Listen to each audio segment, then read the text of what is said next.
Okay, so hi everyone, good evening. Welcome to this tutorial, week 6 tutorial on fundamentals of MIMO wireless communications. I am Rubina Afrin, your tutor from IIT Hyderabad. I am a Prime Minister Research Fellow. So moving on, in this lecture we will start from where we have discussed in the previous week, and then we will move on to the diversity expressions, and we will discuss the theoretical part for some time, and after that we will move on to the assignment 6 questions. So let's start.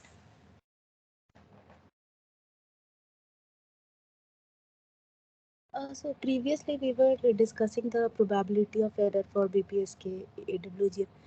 As we know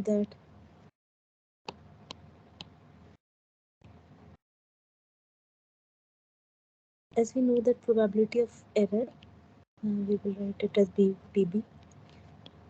This is expressed as square root of d min square divided 2 n naught. Right. So if we consider BPSK, so we have a 0 here and then square root of EB minus square root of EB.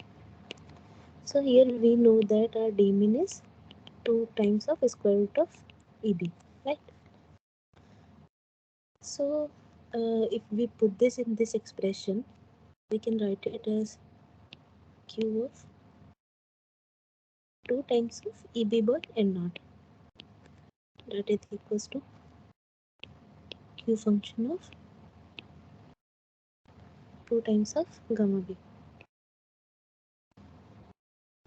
So if you use Chernoff bond on this, so the probability of error is approximated as this expression will be approximated into something in the form of C1 into e to the power of minus C2 times of gamma.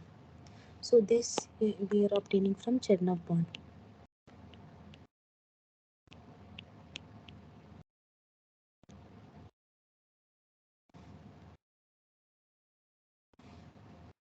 So in the previous lecture we had discussed that the symbol probability of symbol error we will get as alpha m into q times of square root of beta m into gamma sigma. This is the post-processing SNR. So this, if we apply Chernoff bound here, then it will be approximated as alpha m e to the power of minus beta m gamma sigma divided by 2. So compare these two expressions. So it is evident that C1 is alpha m and then C2 is minus beta m gamma sigma by 2. Okay. Now we were discussing MRC in the previous class, right?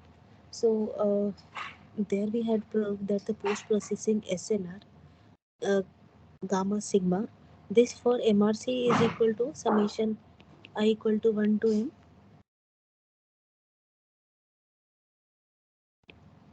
gamma I, where gamma I is the SNR of independent branch.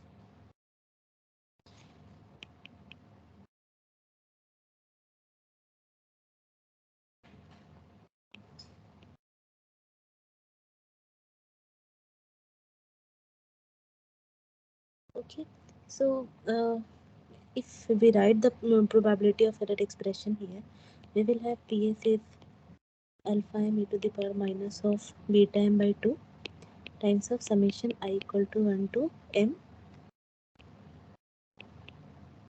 gamma I. Okay, so if we write the average probability of error, this will go as alpha m times of 1 upon 1 plus gamma bar beta m by 2 to the power of m.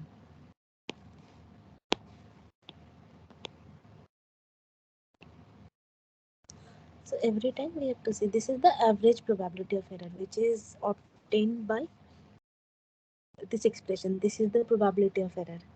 So this is the average probability of error for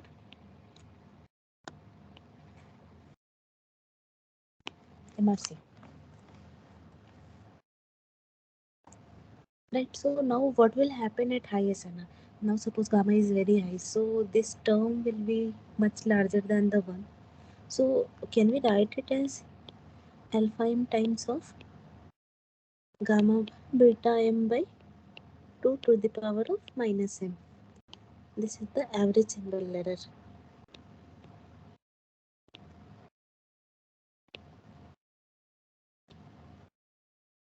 This is for MRC.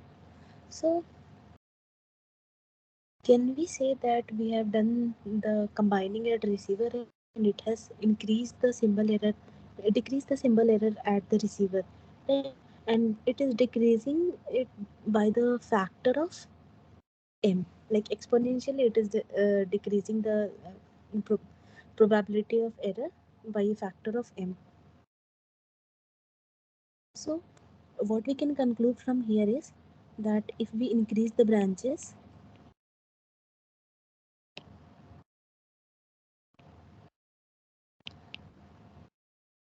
the branches are increased, then the probability of error is decreased. So this is the rule of diversity. Okay, so diversity order in this case is m. We will see about it a lot more later. So now onwards we will be discussing diversity only. So moving on.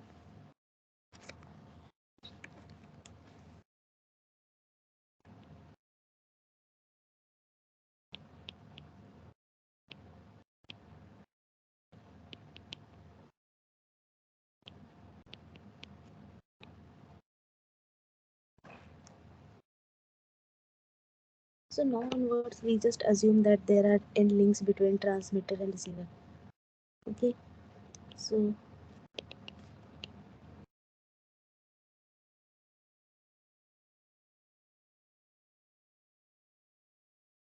this is the H1, H2, and so on up to HM. So now suppose if our transmitted symbol energy is constant, so how do we divide the symbol energy so that uh, all the transmitters are transmitting, but then average symbol energy is constant only? So can we give symbol power of Es by m to each branch so that at the end all the symbol power will be the same? So this is the first link, second link, and so on up to mth link. At any receiver, I receiver, suppose any ith receiver I'm considering in between. Okay, so yi would be equal to, this is the transmit per square root of es by m, and then the channel link for ith link would be hi, and this is the transmit symbol plus this is the noise added at ith branch. So this is again we are assuming it to be zero mean circular symmetric complex question. So, and variance of each link is N naught. Uniform noise is there and uncorrelated also. So expectation of Ni into Nj conjugate would be equal to 0. So now this signal we are getting at receiver. Now suppose we have to do some combining at the receiver, right? So that we know that we just need to, like, whatever symbol the transmitter has transmitted, that should be the maximum power, right? So at the end, at the receiver, SNR should be maximized. So for SNR maximization, suppose we are taking um, Z is summation of I equal to 1 to M HI conjugate of YI. So this is the received signal. This can be written as square root of ES by M summation I equal to 1 to M. HI conjugate HI would be mod of HI square, right? Into S plus HI conjugate Ni. Now if you write the SNR expression, so here noise power, now noise power will also be changed. So here now suppose if I am writing it as n tilde, so expectation of n tilde conjugate, if we take, this will also come as here also there is a summation. So this expectation will also come as summation equal to 1 to m norm of HI square. So now your SNR would be, this term would be squared, so ES by m times of summation equal to 1 to m mod HI square whole square divided by noise power is summation equal to 1 to m mod of HI square.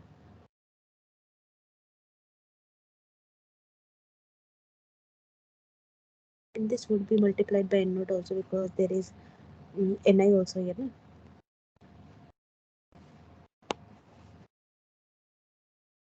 So this we can write as 1 upon m summation equal to 1 to m mod HI square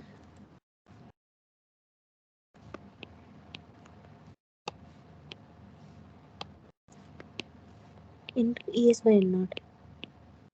This ES by n naught is our average SNR. So this we can write as 1 by m. We have discussed this in last class, right? This is the Frobenius norm of H. So this is Frobenius norm square into rho we can say as SNR.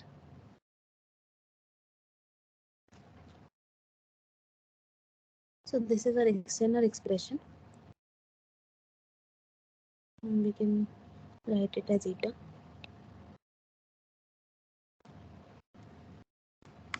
Again, we know from the Chernow bond, right?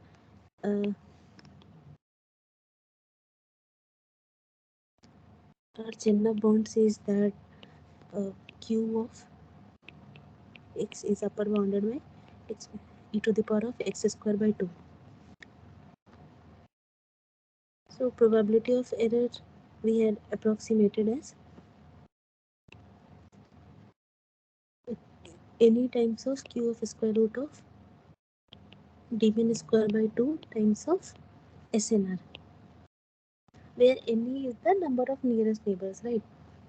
So if we use Chernow bound here, then probability of error will be bounded by any times of e to the power minus of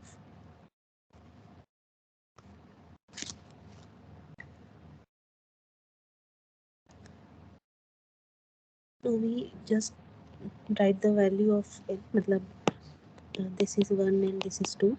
So now we just apply the value of 1 in 2. So this will give us this expression, and e to the power of minus x square by 2 it's there na? So this square root will go away. So now we have rho by 2m.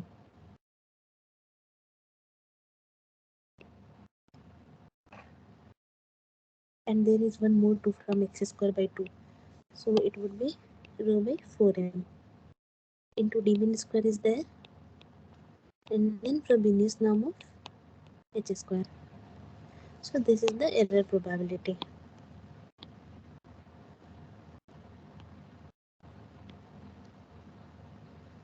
When there are m transmitters and receivers. Now we know that we will classify it as average error probability. We have to find the average error probability because this is sometimes not deterministic, right? All the channels are random. So we will do it by the moment generating function formula. So previous class we have discussed that moment generating formula for Frobenius norm. So we had seen that expectation of minus mu times hf square. This is given by product of I equal to 1 to mr 1 upon 1 plus nu lambda I of r. If the channels are uncorrelated, then R is identity matrix.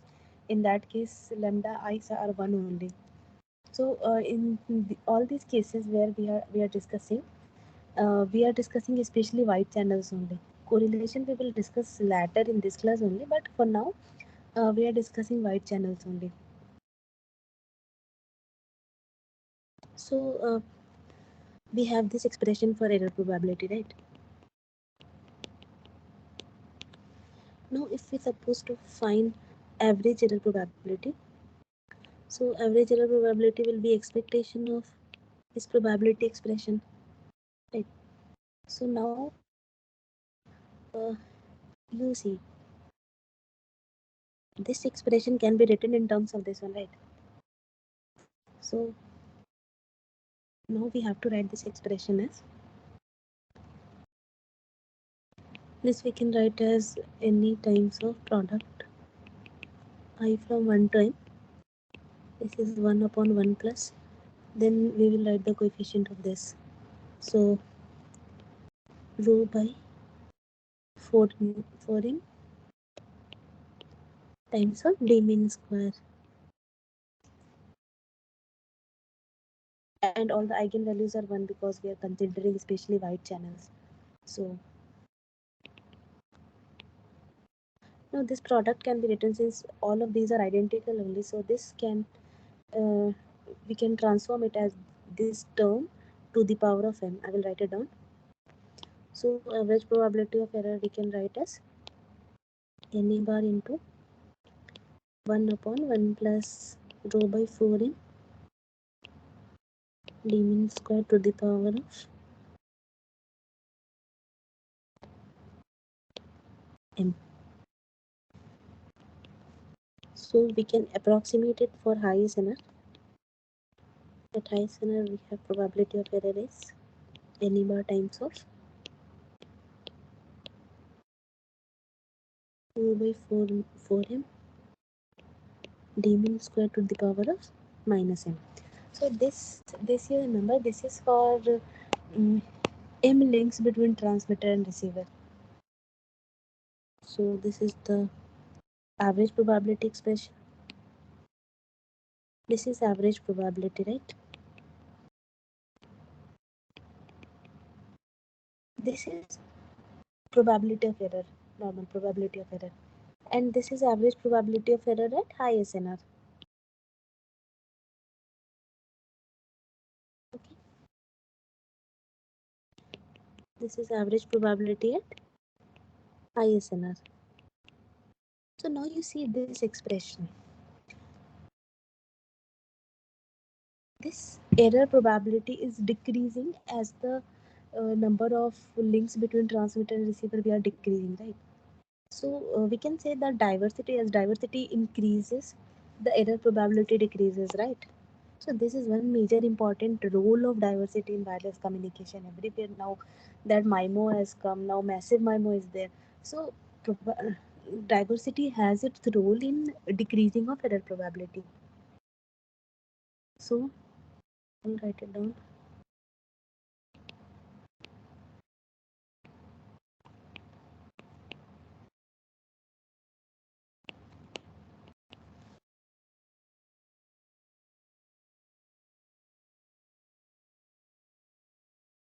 Okay, so now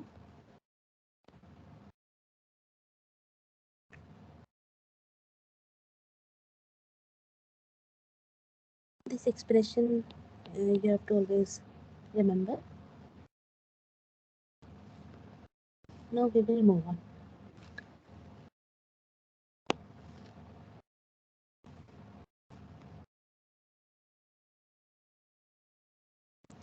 So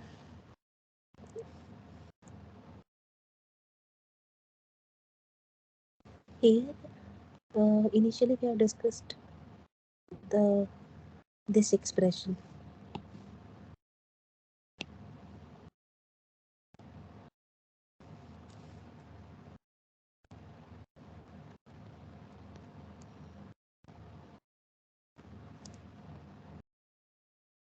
So we have average probability of error in terms of alpha m and beta m as well. So here the alpha m and beta m, here m is the modulation order. What we are going to do is we will relate the two probability of errors. Okay. So you see this expression and you see this expression.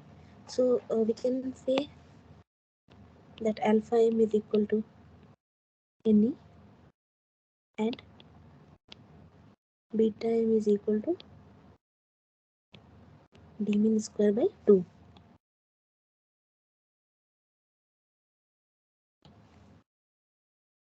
Okay, so for some problems, maybe you will be given alpha m and beta m, and you will be asked to calculate probability of error. So you have to just remember both the forms.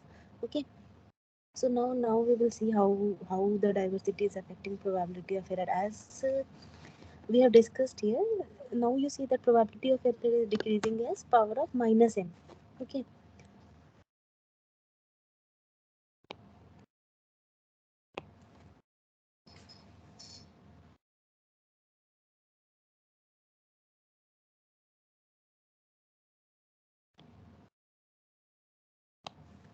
So suppose this is the SNR dB axis and this is the probability of error axis for any normal relay channel or anything you consider. So normally this would be the probability of error curve, right? And you know that this is logarithmic plot, right? This logarithmic plot. So here we can see that this is decreasing the slope of the curve. Here also I have to make some corrections. I think this will be minus m. Oh no, this would be m only.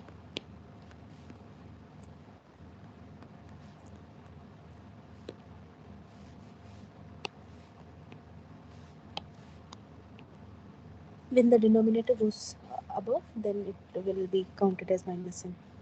So suppose this is the probability of error for no diversity.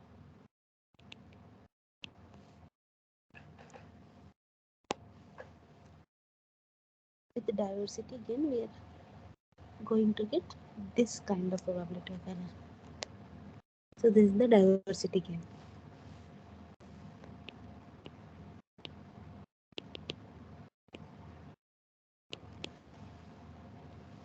So here, in comparison to the BER curve for no diversity, the diversity gain has a slope decreased by 1 by m. Okay, the slope is 1 by m times of this of diversity. And then there is one more. This we will be discussing afterwards.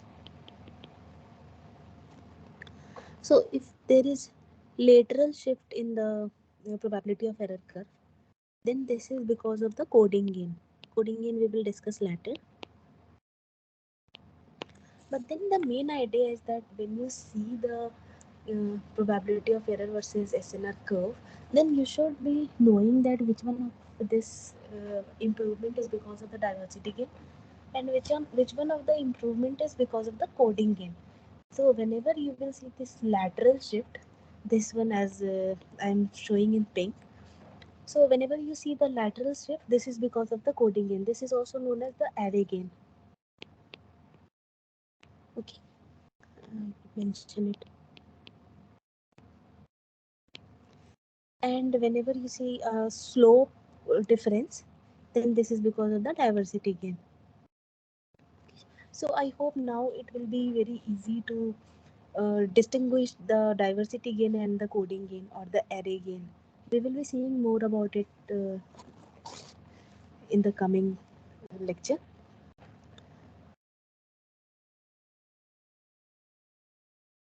So overall now you can like differentiate which one is the diversity gain, which one is the array gain. Okay, now you see this expression, probability of error expression. So this is some constant, this is some another constant times of average SNR, right?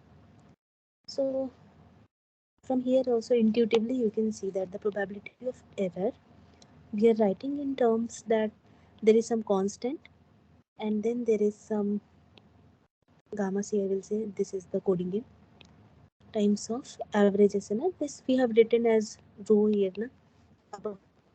In the above expression here we have written it as rho. So I will be using gamma bar for average SNR. So probability of error is this much to the power of m. Now this is a logarithmic curve that I was telling. Okay, this is a logarithmic curve. So log of p we can write as log c minus m times of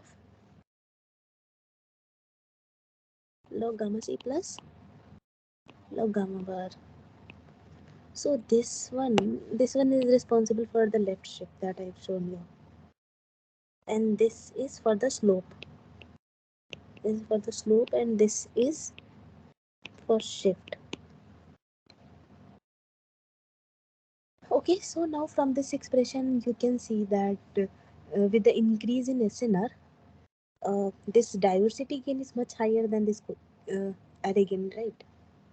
And array gain is like almost similar for all the SNRs. Array gain is almost similar only. So this is what this is initial talk about diversity and diversity order. If you are getting asked, so the probability of expression is there. From there you will find the exponent power. That exponent power is the diversity. So we will see one question based upon this. See here the diversity gain in dB for MIMO system is R. So here there's a relationship between SNR and BER. So probability of error is given as 5 upon 4 gamma to the power of 2. So this is what I was telling now, that this probability of error you can write in this expression. So this is what it is written. From here you see gamma c times of average SNR is given, right? Gamma c is responsible for shift, that is array gain, and the exponent is responsible for diversity gain. Okay, so from this expression, what is the exponent value? Exponent value is 2, right? So for this question, our diversity gain is 2. Now when you convert it into dB, it will be 10 log 10 of 2, that is almost equal to 3 dB. So for this question answer should be 3 dB, that is A. For this same question, it is asking what is the coding gain. So what is the gamma c for this question? Is there. So this coefficient of the average SNR, this is responsible for coding gain. So this is the coding gain. Gamma c is 4. Again we have to write in dB. Don't be confused. You don't take it as 4 dB. Always you have to like convert it into dB scale. Okay, so we will do 10 log to the base 10 of 4. That will be approximately equal to 6 dB. Okay, so here answer would be 6 dB. All right. So now we will discuss some more concepts. After that we'll move on to the next questions.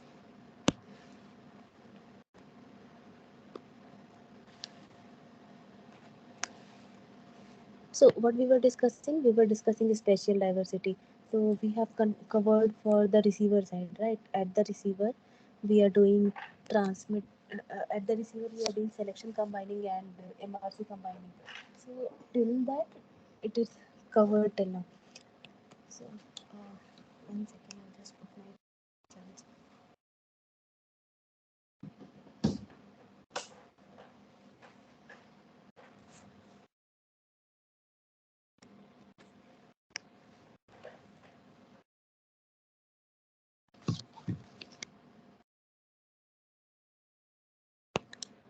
So fine.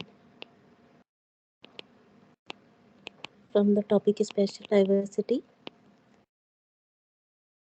it can be at transmitter as well, it can be at receiver as well, right? So at receiver we have covered selection, combining, and MRC. Okay, now what is remaining? At transmitter also we can provide some diversity. And in concept, actually, what we try is that we will always keep the receiver away from the complexity of the calculations.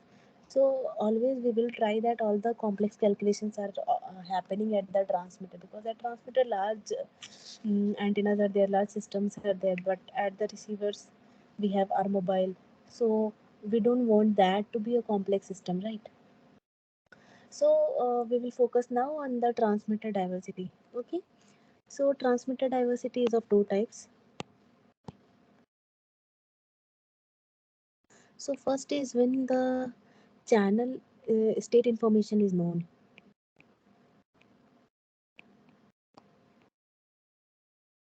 and the other is when channel state information is not known.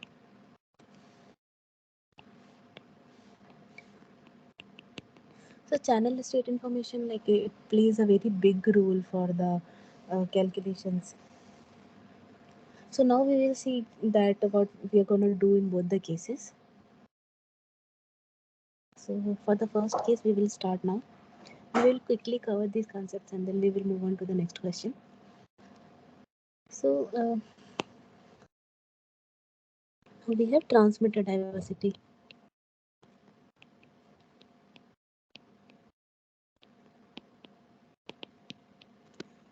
And here first case is when the CSI is known.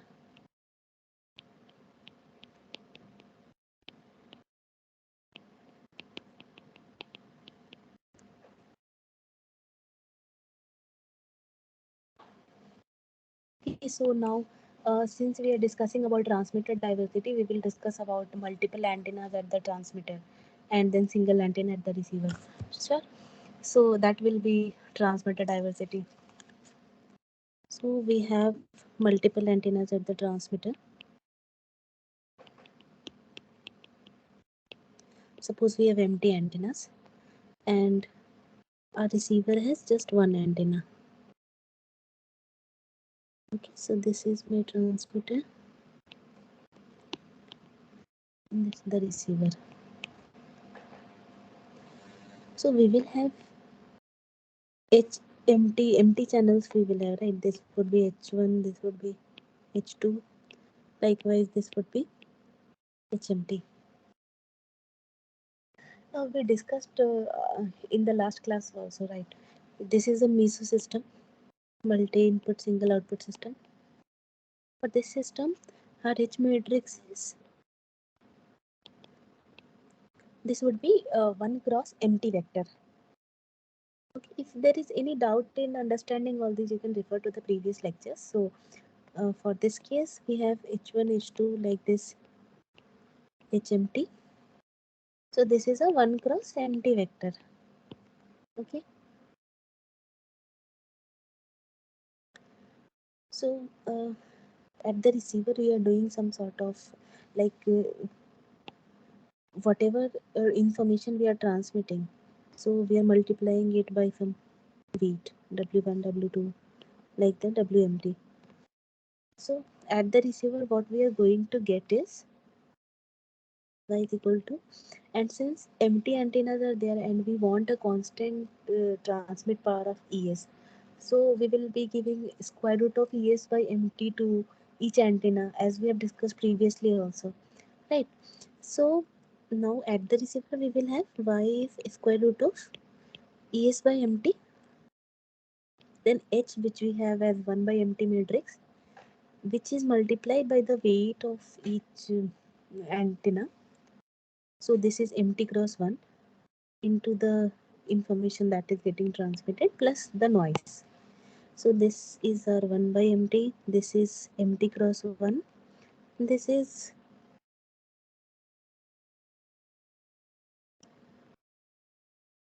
and then y is 1 by 1 only, and this is also 1 by 1, right? So this is a new thing that we have encountered right now. Okay.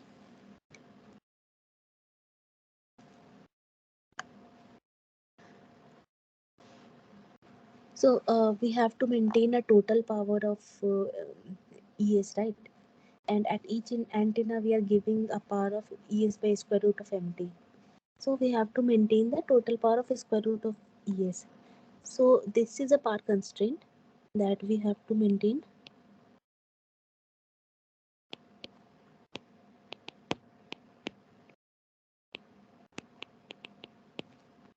We will take the Frobenius norm of W square is equal to MT. Okay. So the W vector we are choosing as this square root of MT, H Hermitian divided by square root of Frobenius norm of H square. So this when get multiplied by this H, this will be a form of MRC only, right? So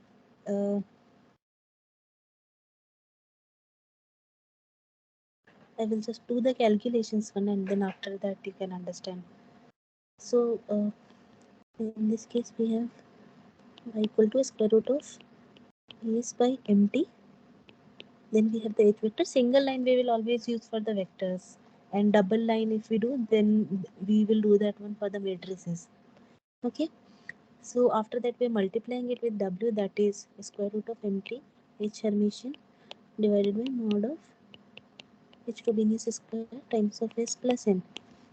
So this MT and MT get cancelled. H times of H Hermitian is H Frobenius square only. So H Frobenius square will go in the numerator, right? So this will be square root of ES times of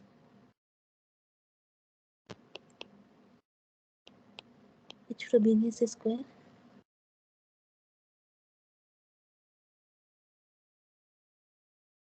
times of S plus N. Then if we write the SNR expression, so SNR combining SNR, this would be written as ES by N naught times of H Frobenius square. So ES by N naught as gamma bar, which is the average SNR. So gamma bar times of Frobenius square. So this is the same as the receiver MRC that we do. So we can call this one as the transmitter MRC also. Okay, so this is the processing SNR. Like after doing the combination, this SNR we are getting. Okay. Now we have the SNR, so we will calculate the probability of error. Okay. So probability of error, we will start with the same expression, that is ME bar Q of square root of, now we will use it as gamma bar d mean square divided by 2.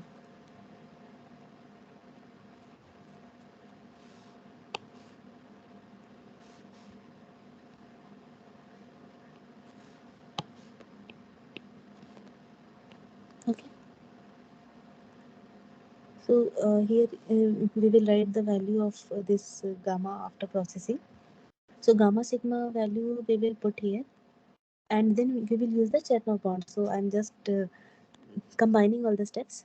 So after that we will get e to the power minus of gamma bar d mean square by 4 Frobenius norm of H whole square. So this is the error probability.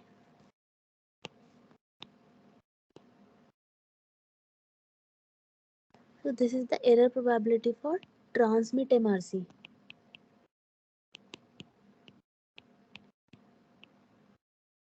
Without CSI. With CSI, we know the channel, right? So this is the error probability, but then again we will use the average error probability as the metric. So we will compute average probability of error from here, and then we will use the same steps that we had used, like moment generating function of Frobenius norm. So from there we will get this expression 1 upon 1 plus, then this is the coefficient, so we will have gamma bar d mean square by 4.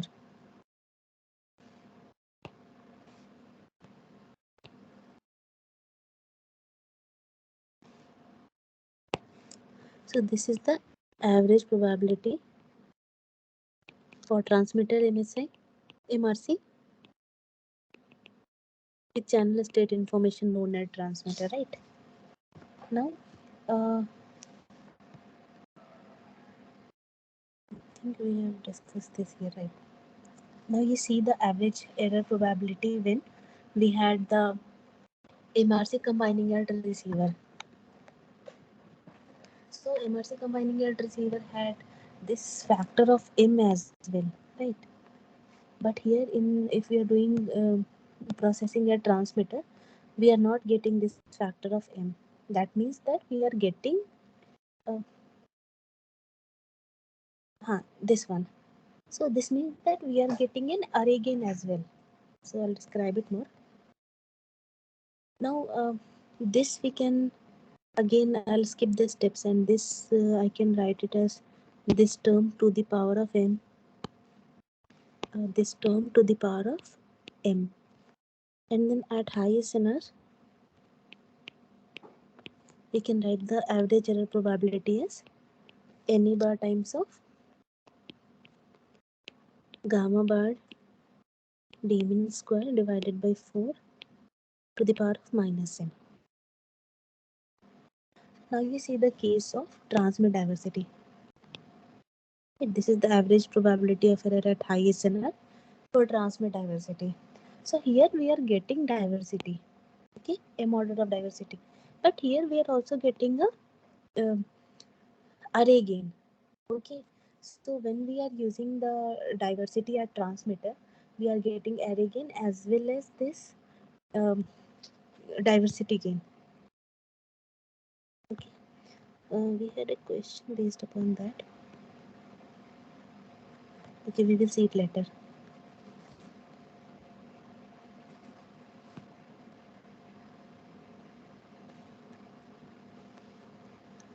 Okay, so some more discussion should be there. So now we got the average probability of error for transmit MRC, right? This M is empty because there are empty transmitters, right? Now in terms of alpha and beta, we know alpha is NE bar, so alpha M we can write it here, and then gamma bar and beta M is d mean square by 2, so we can write it as gamma bar times of beta M by 2 to the power of minus MT. Okay, this is also one expression for calculating probability of error.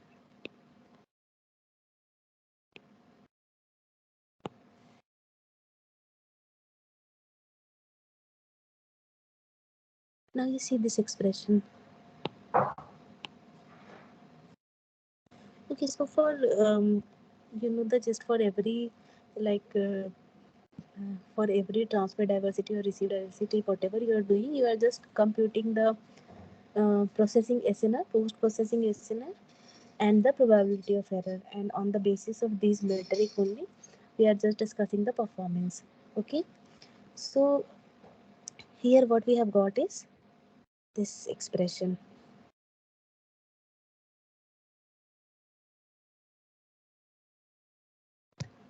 Right. Now Frobenius norm,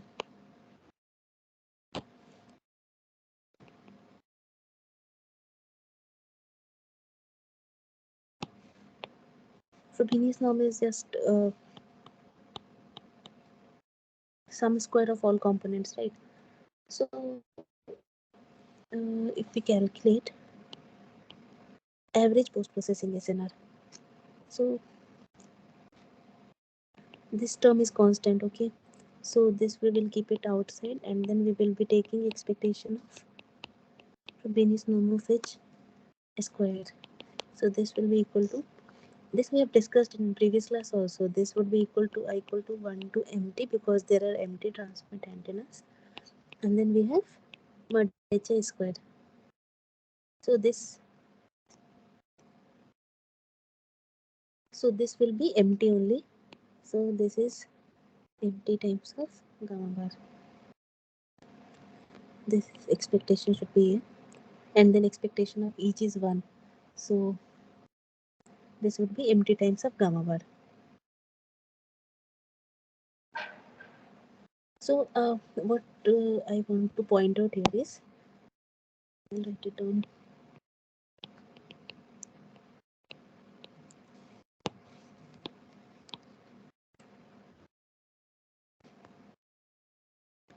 So in case of transmit diversity,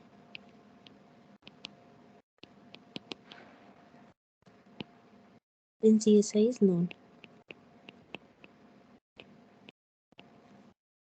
what happens is that our average SNR is also increasing, and then diversity is also increasing. So we are getting this benefit that we are getting some array gain, as well as we are getting some diversity gain. Whenever we are using the diversity at the transmitter, then we have two benefits, and when we are using diversity at the receiver, we will only be getting diversity gain. We are not getting any array gain. Okay. So this is the case when when we are doing transmit diversity, when channel state information is known. Okay. But what if channel state information is not known? Like, I'll tell you the difficulties for obtaining channel state information.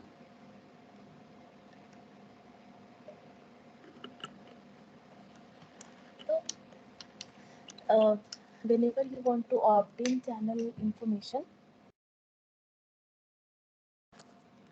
what happens is that receiver is estimating the channel, and then transmitter is sending the information, right? So that happens like this.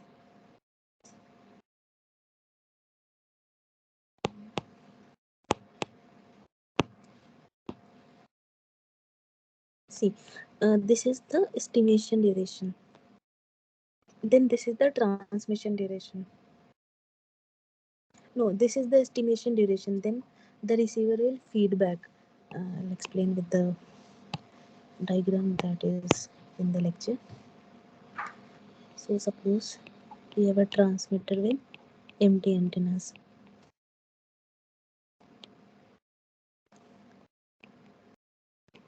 and we have this receiver. Okay, so for all the channels, the receiver will first estimate the channel, and then the receiver will send the channel state information to the transmitter. Okay, this is the feedback. So this receiver is sending the channel state information to the transmitter, and after that the transmitter is sending the symbols. Okay, so there is one duration for estimation, there is one duration for feedback, and then there is one duration for the MRC. So this is the estimation duration, this is the feedback duration, and this is the MRC duration. So this is the total interval.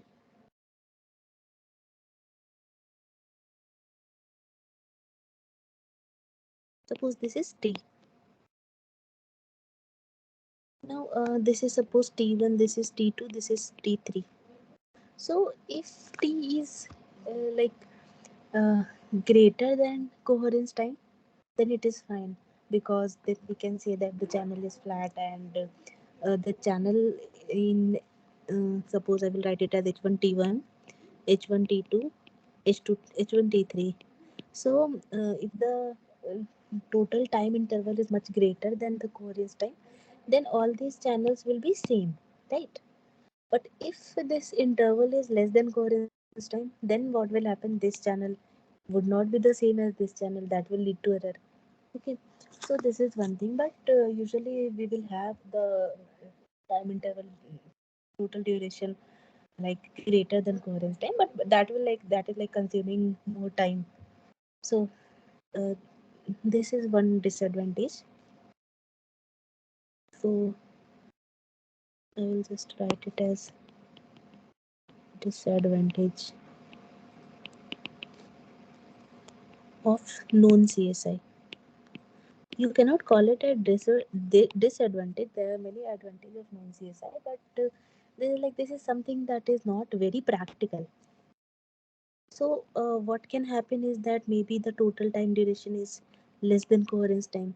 Then whatever channel information we have at T1, that is not equal to the channel information that we have at estimation time, right? The channel will be changing.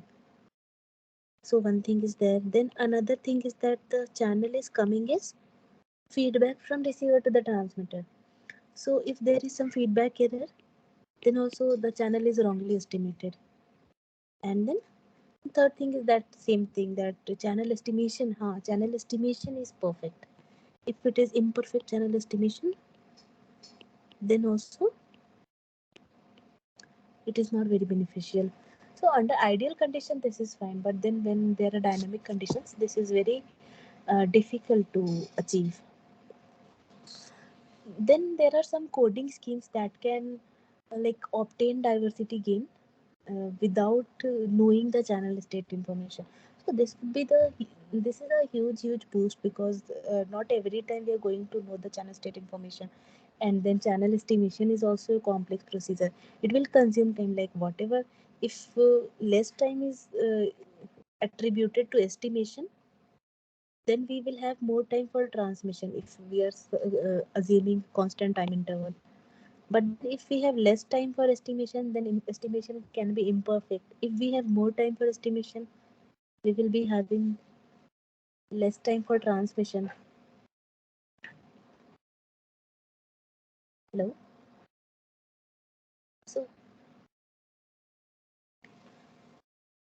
So what I was saying, that if we have more time for estimation, that so that we can get accurate estimate, then we will have less time for transmission.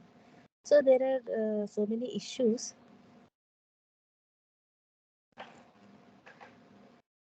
So now we will discuss the diversity without channel state information. So one very popular scheme is LMOT scheme.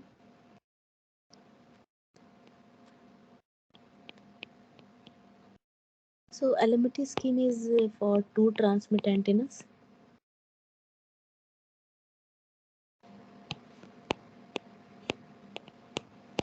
So at the transmitter,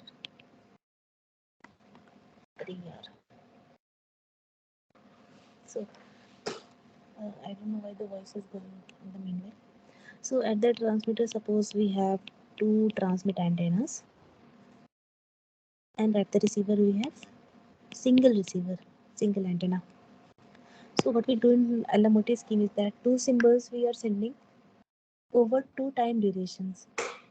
So suppose at the first duration T1, the first antenna is sending a symbol S1, and the second antenna is sending a symbol S2. At time T2, the first antenna is sending S2 conjugate, and the second antenna is sending S1 conjugate. A channel is there is H1 and H2. So now for first time instant, we will be having Y1 as, hello,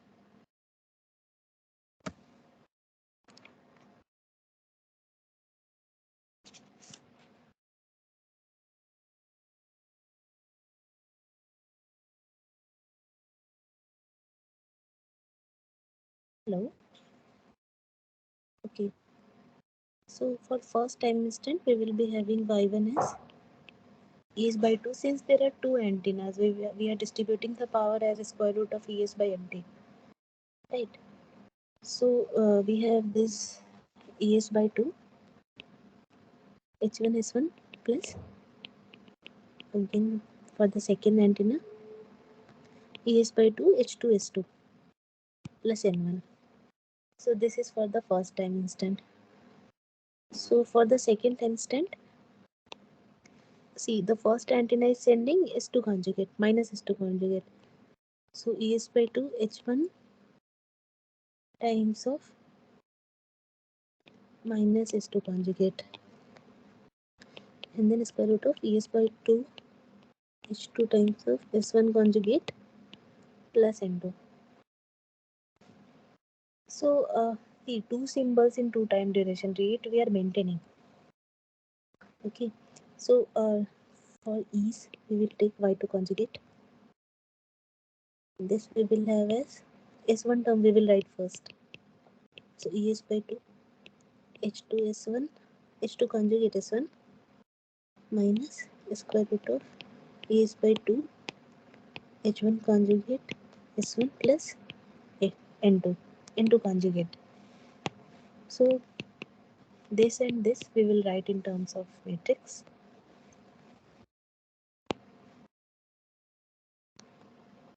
So now we have Y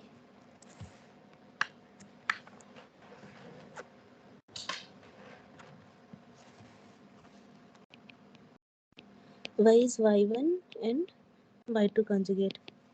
This can be written as ES by 2 square root will come outside, and then this is H1 H2 conjugate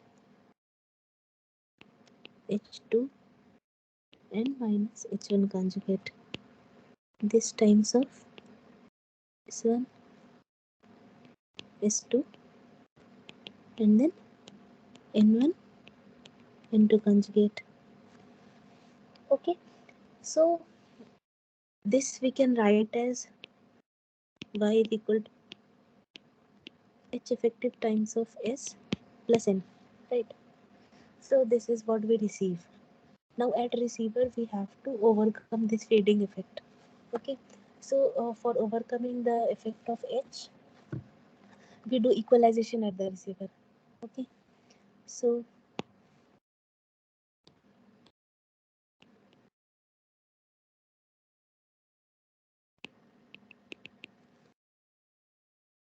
we are doing equalization as Y tilde equal to H effective Hermitian of Y, which is H effective Hermitian H effective S plus H effective Hermitian into N. Now I'll just compute this term. Okay, so this would be H1 conjugate H2 conjugate H2 minus H1, then H1 H2 conjugate H2 minus H1 conjugate.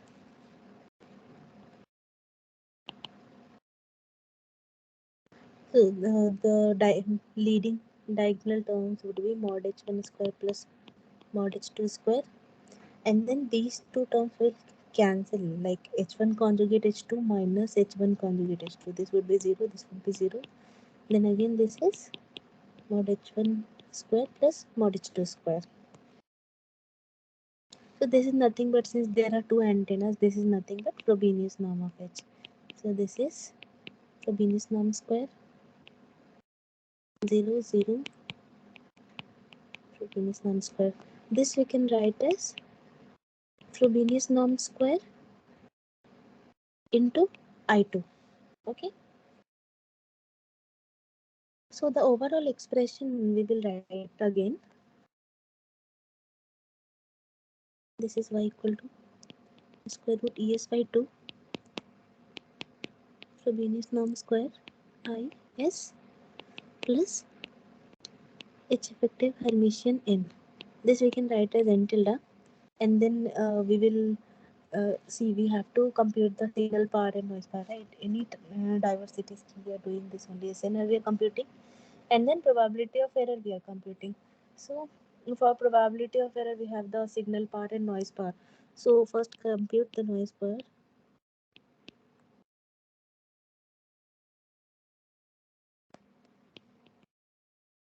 Computation of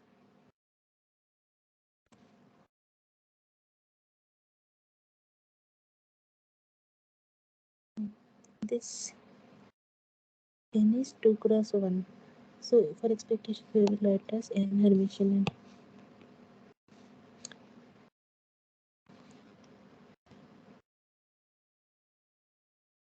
This will be n Hermitian H effective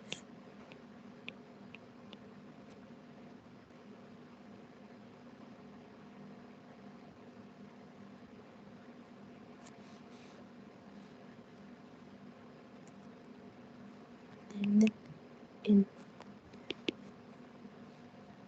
So this will go as Frobenius norm of h square times of I, and then we have expectation of n Hermitian n, and this we know as sigma square, right? So which we are taking n naught variance, right? So Frobenius norm square into n naught I2. Okay, now we will write SNR. So we have SNR. This is gamma sigma only because we have done the processing. This is processing SNR. So signal power would be ES by 2 and then square of this term.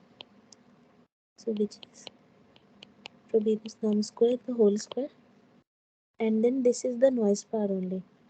So this is Frobenius norm square into n naught. So this will go away. So this we have as half of ES by n naught into Frobenius norm square. Okay, so this is the expression for uh, SNR. So sigma gamma we can write as this. We can write as this we can write as average SNR gamma bar, right? So this we can write as gamma bar by 2 times of Frobenius norm of H square.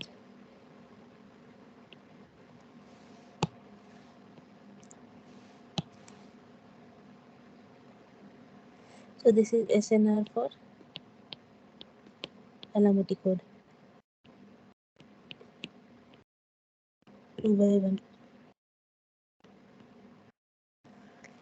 That means 2 transmitter and 1 receiver.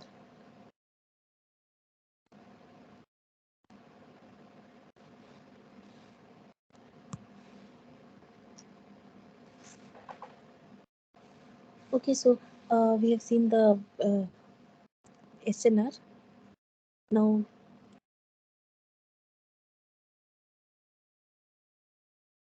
we have the probability of error, right? So probability of error expression is given by this is approximate any bar and then q of square root of gamma d min square by 2. I'm directly okay, I will mention. So this is gamma by 2 d min square, okay, and then we will use the Chernow bond to approximate it to e to the power of minus gamma sigma d min square by 4. Okay, so this is the probability of error, but then average probability of error if we find, and then again we will use the moment generating function for square of Frobenius because this term is containing the Frobenius norm of H, right? So after doing all the calculations, you will find that average probability of error is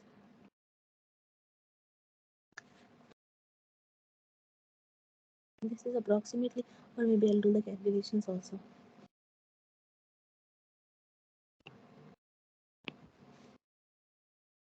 Same calculation is there, so this would be any bar times of pi I equal to 1 to 2 because 2 transmit antennas are there. So 1 upon 1 plus gamma bar d min square by 8.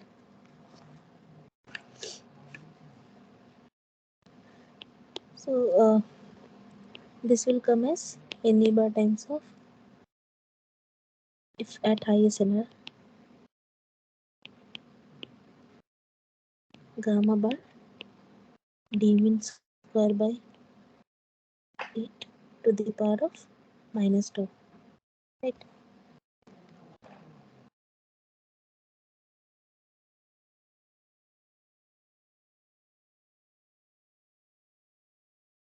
So this is the average probability of error.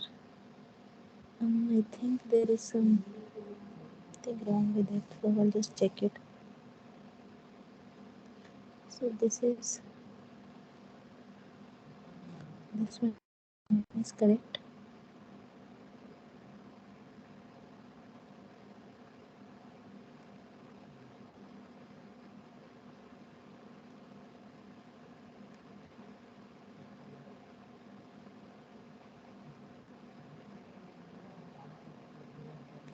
Okay, this is fine.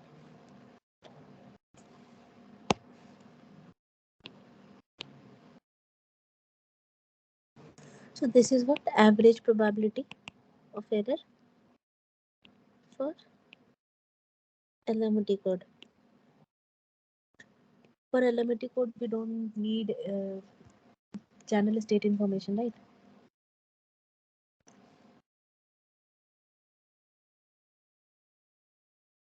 So this is it, and then we will just compare it with the graph.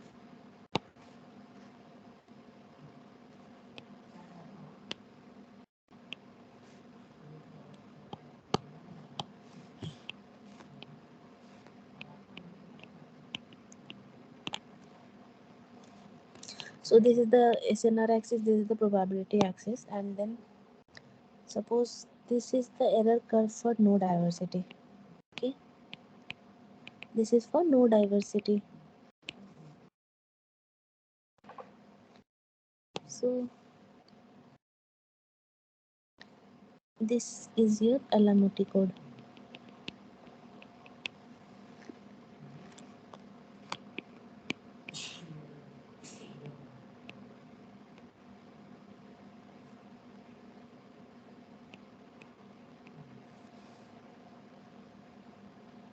Okay, but if we have the transmit MRC, so that will give array gain as well as slope gain, right? So this curve will come somewhere around here. So this is for 2 MRC. So here we are having this diversity gain as well as the array gain. Okay.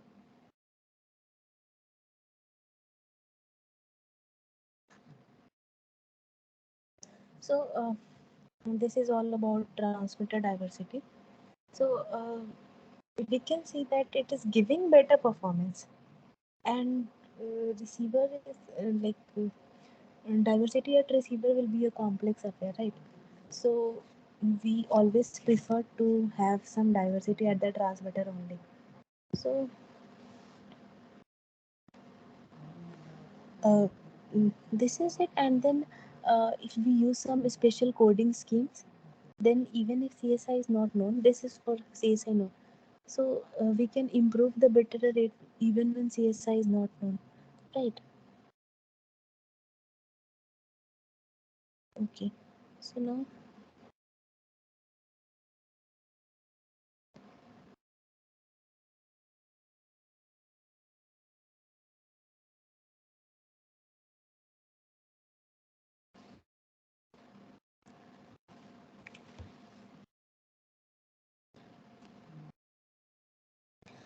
for normal diversity case, uh, receiver diversity. One this concept I'm discussing for, I'll mention it. M tending to infinity. So we have the probability of error expression that is bounded by uh, any bar gamma times of d min square by 4m to the power of minus m, right? So as m tends to infinity, this probability of error, as m tends to infinity, this will go as any bar e to the power of minus gamma bar d min square by 4. This is approaching to AWGN.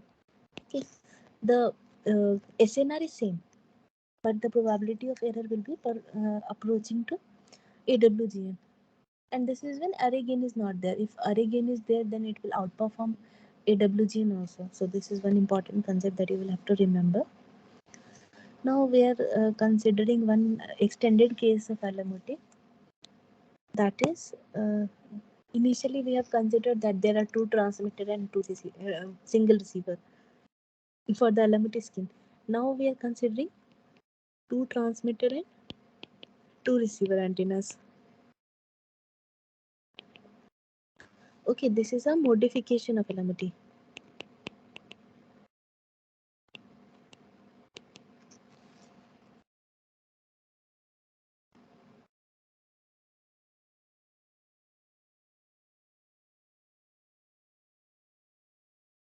So what we have is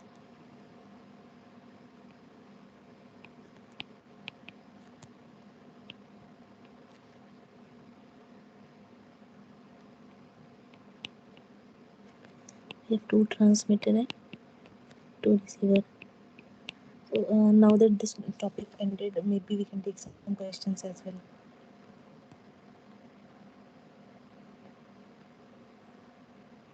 Okay, so here we have a 4x8 MIMO configuration, and this is asking the expectation of Frobenius norm of channel matrix.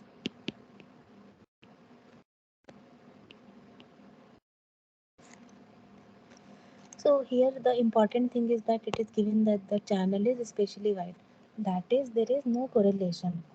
And we have discussed this in the previous class that if we have a MR by MT channel matrix, then the expectation of Frobenius norm of the channel matrix is equal to MT times of MR. So here 4x8 MIMO is given.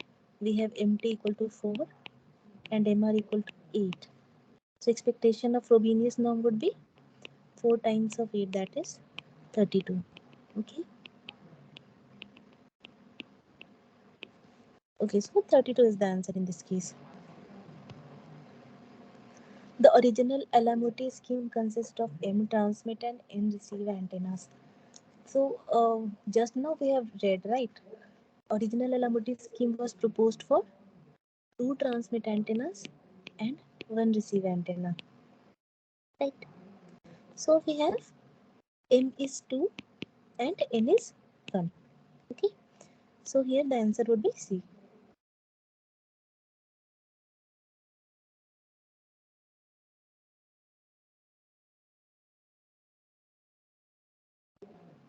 Okay. And then we have just discussed, right, that when we have the receiver diversity, then we are not getting any array gain.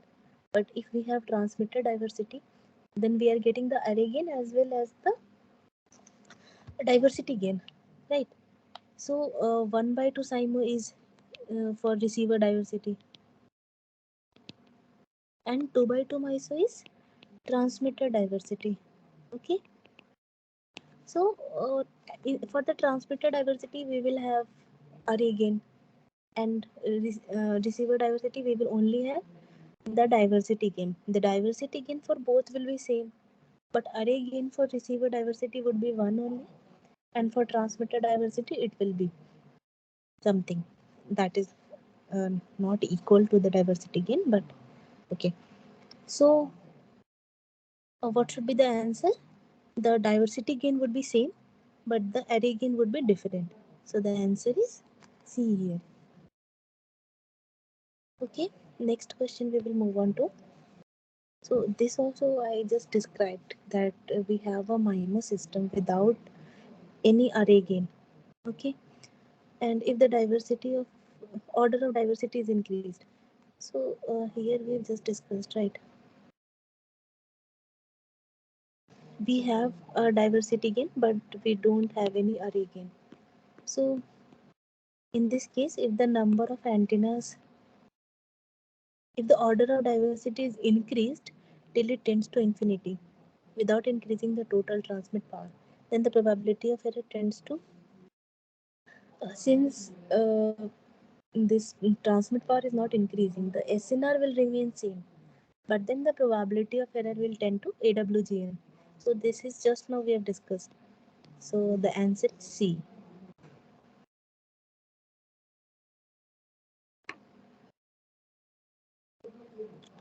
Okay, so I think now we will see later. This one we can do. This is a 2 by 1 Alamote diversity scheme. Average SNR is given as 10 dB. 10 dB when converted to linear is also 10, right? And then QPSK modulation is given. So this is QPSK.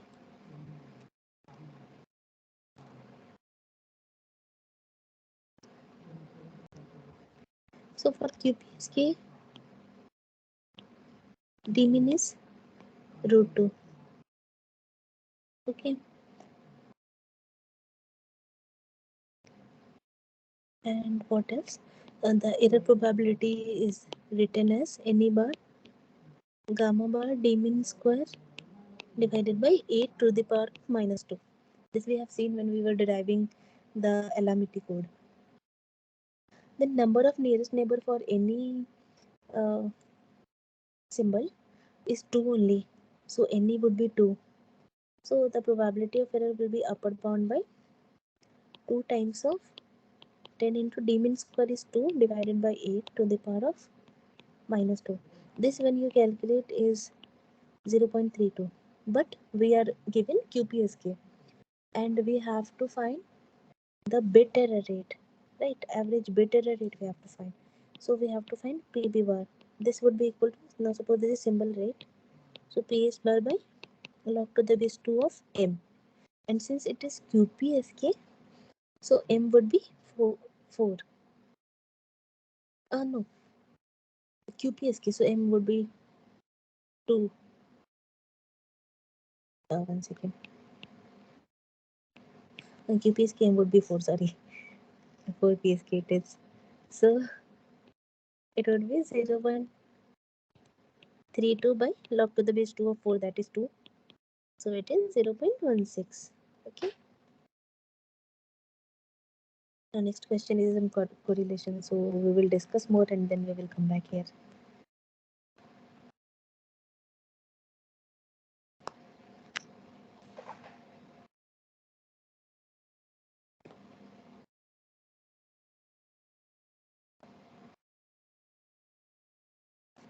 So what we were discussing is that we were discussing the modification of Alamote. So what we are doing is the concept is same, that we are transmitting two symbols at two time instants. Now we just have increased the number of receive antennas. Okay. So in the original Alamety, at T1 we were sending S1 from the first antenna, S2 from the second antenna, and at T2 S2 conjugate from the first antenna and S1 conjugate from the second antenna. In this case, 4 channels would be there, right? H11, H12, H21, H22. I can draw, but it will be very messy, so I'm just skipping it. I just hope you understand. So here our channel matrix would be H11, H12, H21, H22. Okay. So for first time duration, now you don't be confused this time, because this time it will be for each time duration it will be a vector, right? So for first time duration we will write y1 is, now this y1 is a vector, right? This y1 would be now this y1 at time t1 and y2 at time t1. This vector would be y1, right? So in 2 by 1 we didn't have that, we just had single antenna, so that was single element. So this is y1. This we can write as square root of es by 2, because again two antennas are at the transmitter, right? Then this is our channel matrix, h11, h12, h21, h22. This is our symbol that is transmitted as T1, and then these two receivers are there, so two noise elements will be there.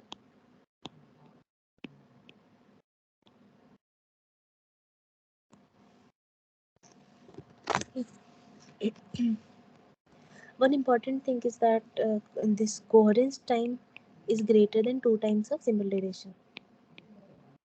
Okay, so that the channel is constant from like h of t1 is equal to h of t2.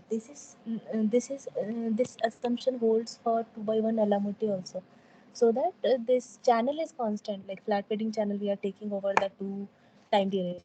This channel is not changing, so that is why we are taking it as h11 h12. Otherwise it would be h11 t1 h12 t2 like that. So this assumption will hold. Hmm. Now at second time instant we will write it as y2.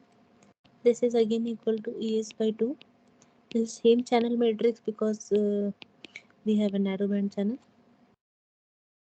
h2 and h22, and then the symbols that we are transmitting is minus s2 and s1 conjugate, minus s2 conjugate and s1 conjugate, and then two noises will again be added that is different from n1 and n2.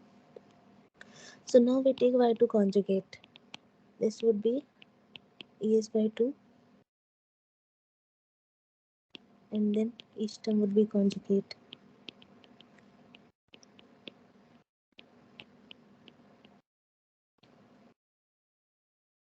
and this would be minus s2 and s1 plus n3 and 4, and this would also be conjugate. No, not here. Y2 conjugate, this would be n3 conjugate and n4 conjugate. Okay, so now we will arrange it a little bit. So this is square root of es by 2. Now you see this is h11 minus s2 and h12 conjugate s1. So we can what we want is s1 here and s2 here. Okay, so with this one h12 conjugate is getting multiplied, so it will come first, and then with s2 it is minus h11 conjugate, like we are absorbing this minus in the channel coefficient. And in the second term again we will have h22 times of s1, so this will go first, h22 conjugate, and then minus h21 times of s2, so this will come here. Okay, I hope this is clear. So this is n3 conjugate, n4 conjugate.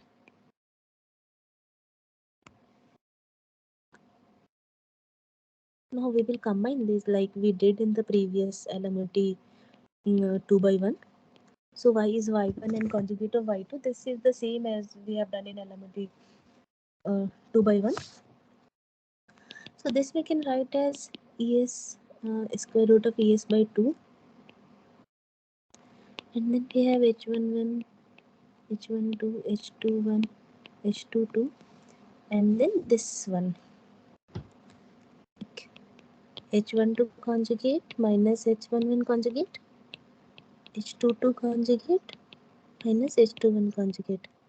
Okay, this thing is multiplied by S1 S2, and the noise will also be N1 N2 N3 conjugate N4 conjugate.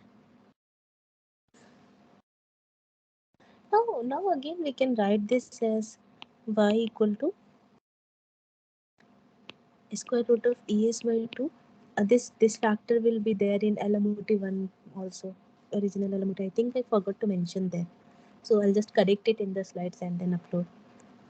So this into h effective is plus n.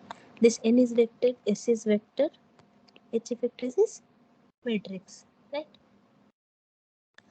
Now we will have to do equalization at the receiver, right? So now just mention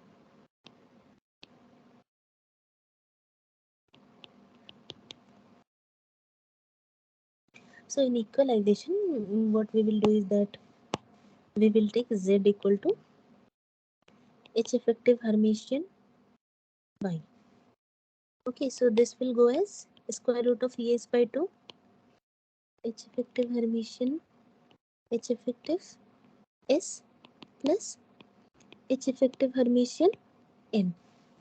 Okay, this we will write as n tilde, and then we will compute the variance of it to calculate the noise power. And then what we are interested in is this. So this is vector, this is matrix, matrix, matrix.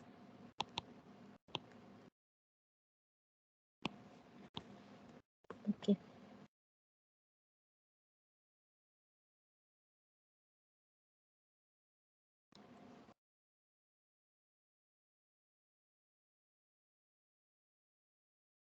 So now when you calculate H effective Hermitian H effective, this will just come as, this is 4 by 2, right?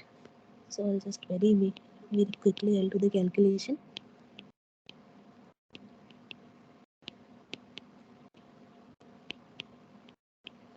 H.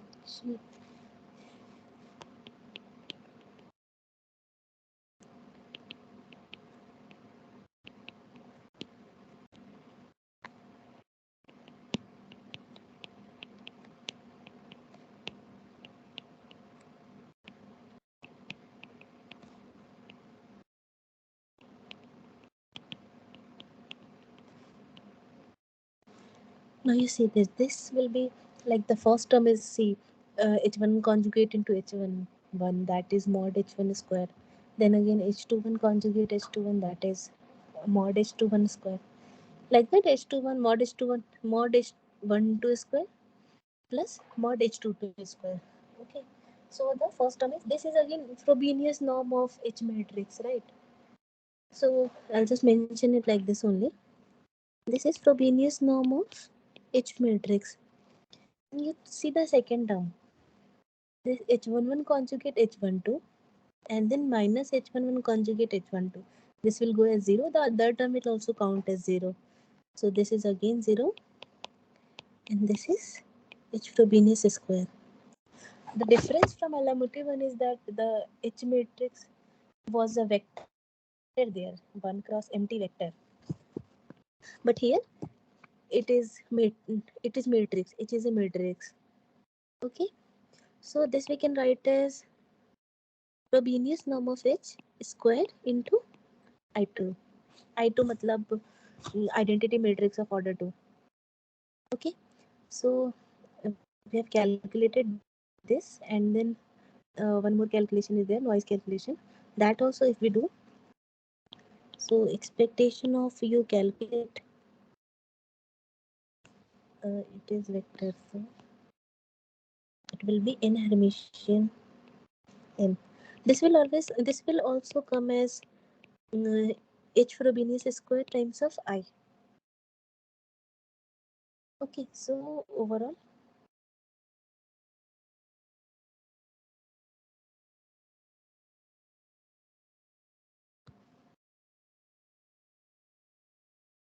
now we have the SNR expression we will write. Okay, so SNR expression ES by 2 will be there, and then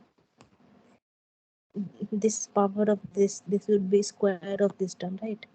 So we will be having ES by 2, and then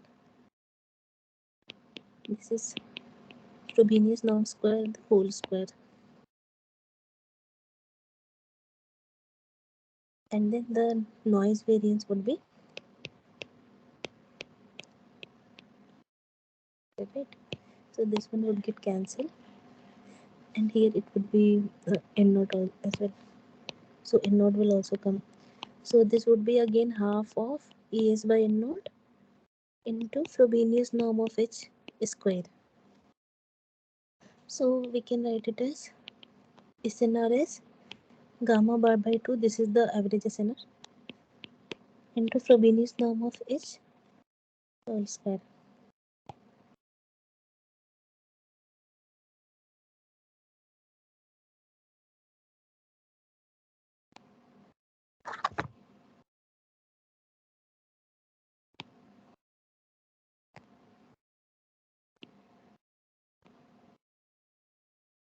for this case, if this is the SNR for 2 by 2 extension of LMT. So if we want to find average SNR, what will we do? We will take expectation over this, right? Average SNR is constant, so this would be gamma by 2 expectation of HF square. This will count to expectation of all the terms, right? So this is 2 by 2, so 4 terms will be there. So expectation of HF square will count as 4. So this is gamma bar by 2 into 4. This is 2 gamma bar. So we are having an additional SNR again. Right? For 2 by 1, this was as 2 only. So there was no SNR again. But here we have an additional SNR again.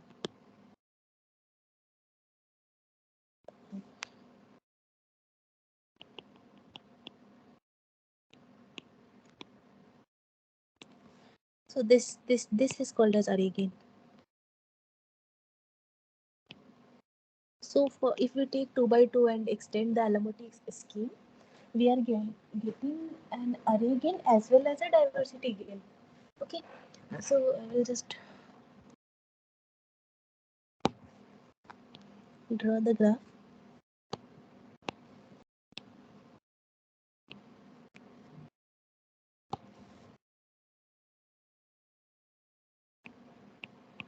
This is SNR in dB and this is probability of error. Okay.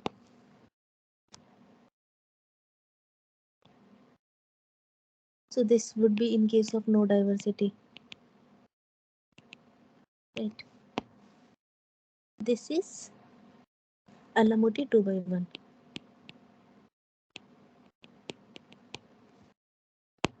And this one is extended Alamotti 2 by 2. Okay, so this one is giving array gain plus diversity gain.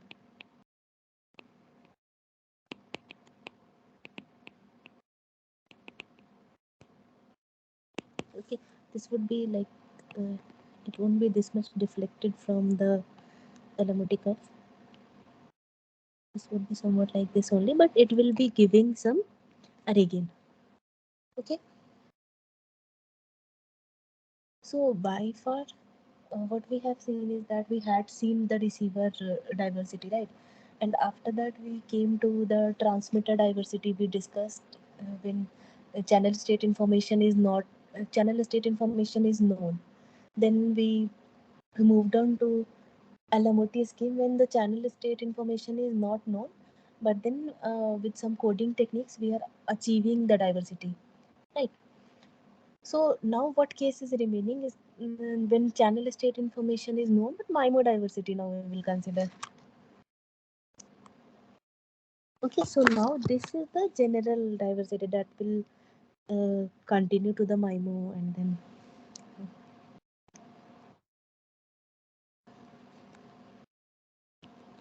So this one is MIMO diversity. What is MIMO? Multiple input and multiple output, right? So there are multiple transmitter antennas as well as multiple receiving antennas. So we will consider one transmitter.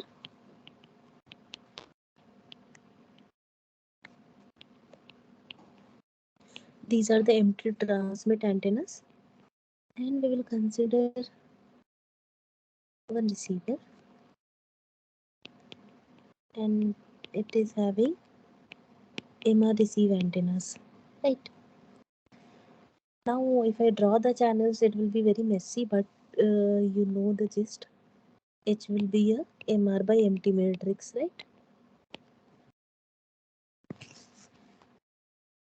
Since there are MR antennas, Y would be a MR cross 1 vector, right? And since we want to maintain ES power at the transmitter and then empty antennas are there, how will the power be distributed? Square root of ES upon MT, right? So this into H and then some combining we are doing. So that is W S plus N. This N is MR cross 1. This is a matrix of MR cross MT. And this W we are multiplying by the different channel weights. So this W would be MT cross 1.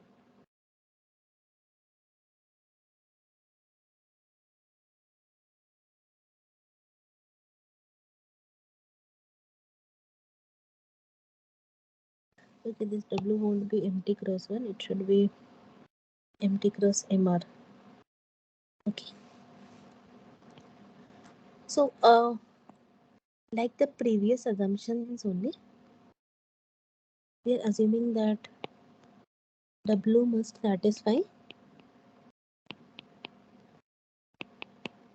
Frobenius norm W square equal to MT.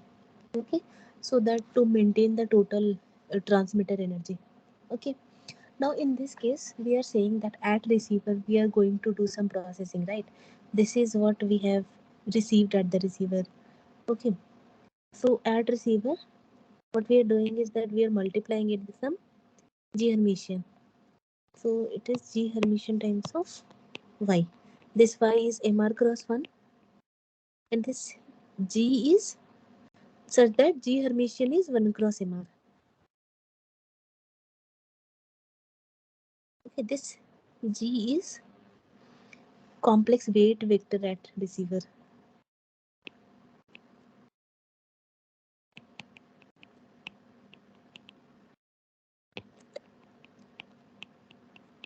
So W we are taking as weight vector at the transmitter and G we will take as complex weight vector at the receiver.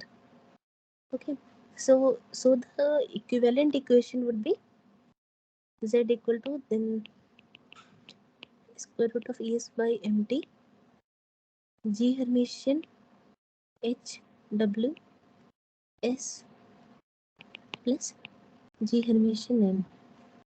So then this G is vector, W is also vector only. This is not a matrix only. Sorry for that. So G is vector, H is matrix, W is vector, S is vector. So now in this case, we don't know the combining vector, right?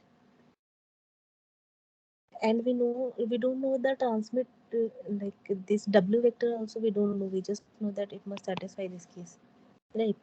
So this is the equation at the receiver. So here if we see this is suppose n tilde.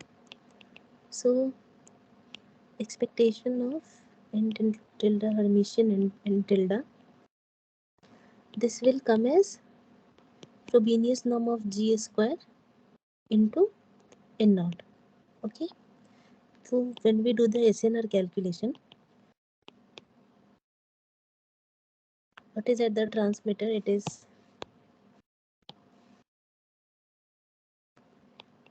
ES by MT times of norm of G Hermitian H W Frobenius square divided by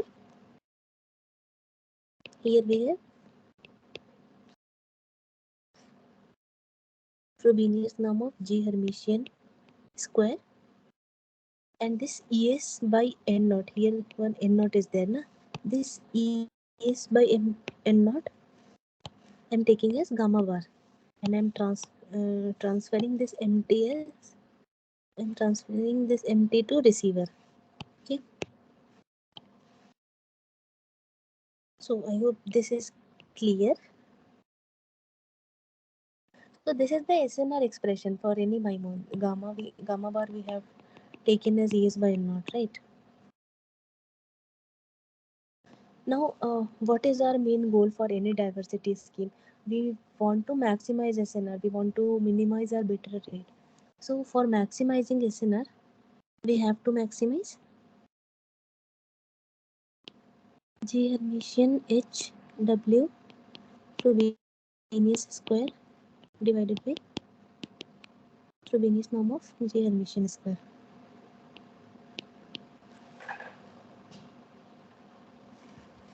Okay, so if we want to maximize this term, uh, we would just maximize the numerator.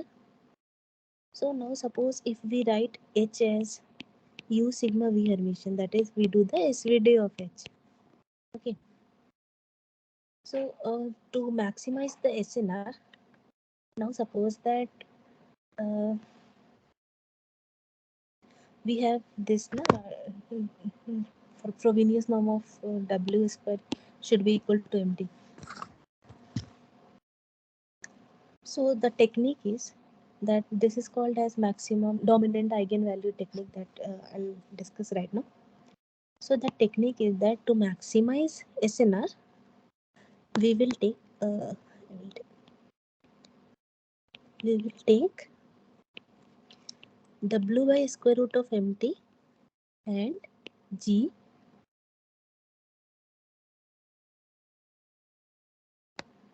from U and V. Okay. So I'll tell you how it is done. See, U and V are unitary matrices, right? So sigma we have as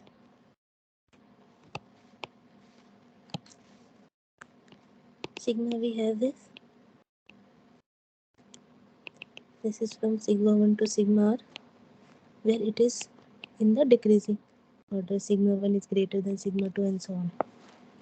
Okay. So, and we know that sigma I square is lambda I,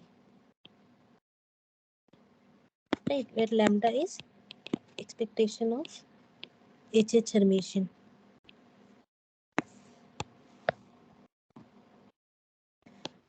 Sorry. That lambda is the eigenvalue of HH Hermitian. Sorry, it's not expectation. So this technique is called as dominant eigenvalue technique because we are taking dominant eigenvalue.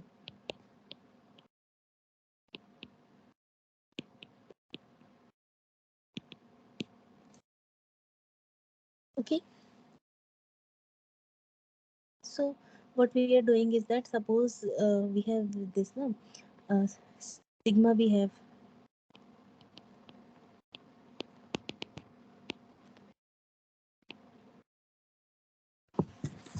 Now we selected the sigma as the dominant eigenvalue. Eigenvalue we selected from like lambda we have as eigenvalue of HH Hermitian. Okay. So based upon this we selected our sigma. So that would be like sigma max, right? Sigma max would be equal to square root of lambda max, correct?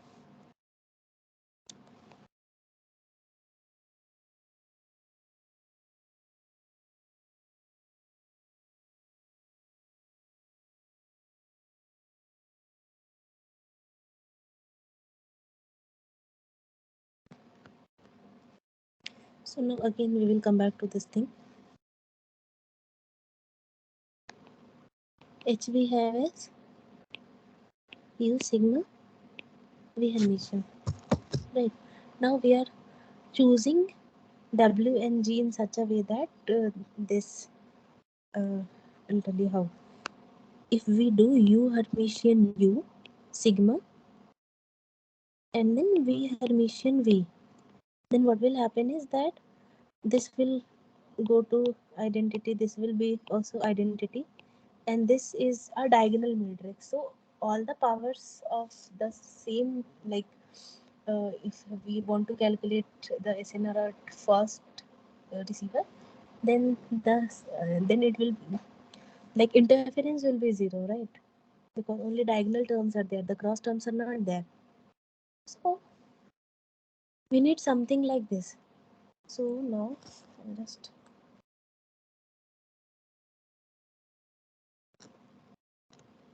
suppose we take the sigma max. Okay, now we have taken sigma max and we are choosing W T by W by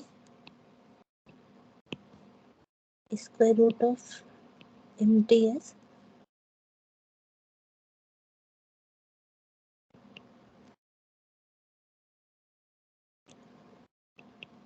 sigma max times of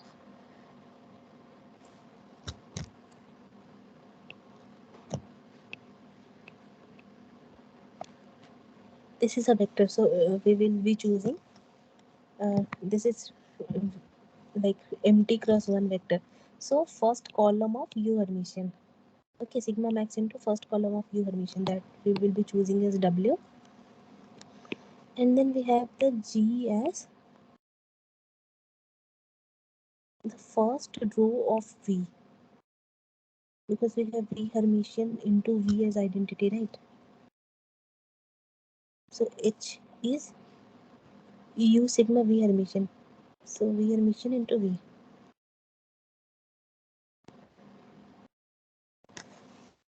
So W is near V, so it should be sigma max times of V, and G we will choose as the first row of U, like that. So I'll just clarify it with an example and then we will see. So there is one example here. Let's discuss.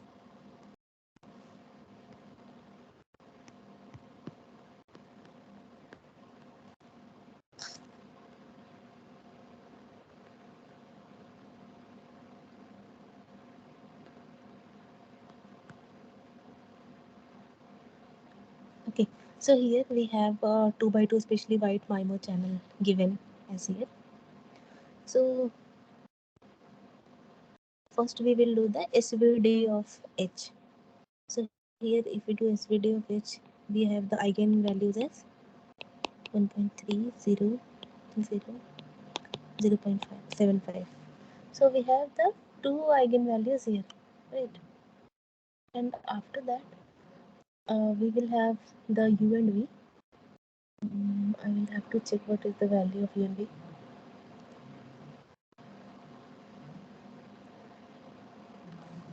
But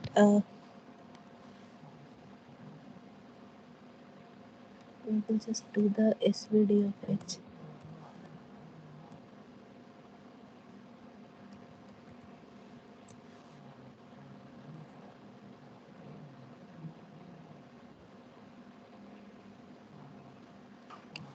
So the H value is 0.9 plus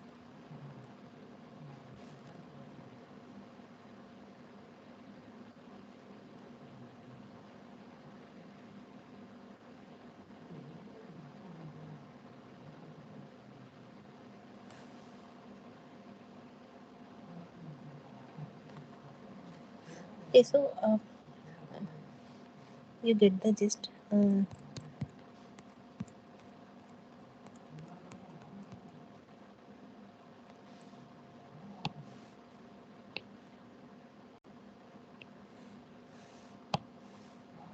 This would be only V and this would be only U, like when W is since vector, like empty cross one vector, so it will continue the first column and G will have the first row.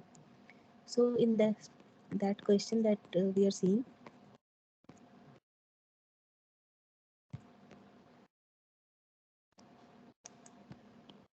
W by square root of empty should be having the first column of E, V. So it would be minus 0.56 minus 0.8 plus 0.14G. So we will have to do the SVD and then you see, and then G would be first row of U. So G in this question would be 0.5 minus 8.2G and 0.85 plus 0.01G. So the answer is B in this one, but I was just telling you this thing.